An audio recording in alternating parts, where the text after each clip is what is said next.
Go.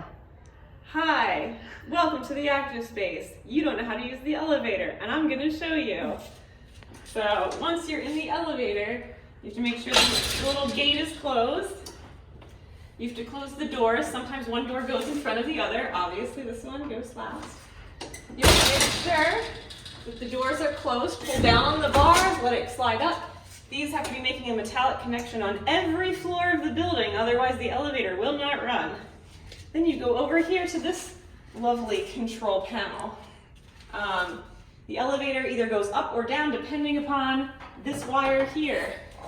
You pull it one way, the elevator goes one way. You pull it the other way, the elevator goes the other way. So we're trying to go down, so let's see if this goes down. I don't know. The only other button you need to know is this black one. Do not press the red one. Do not press the switch. Do not press the light. Do not press help unless you need help. Only press the black one.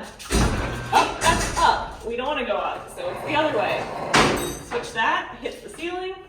Now we're going down. You have to hold the button down until you get to your floor. Line up the floor and stop. There you go, the floors line up. And then you can exit by pulling down on the metal bars. Now the important bit is, whatever floor you get off at, you cannot close the doors behind you because there is no handle to open the doors on the outside as per the New York Fire Code.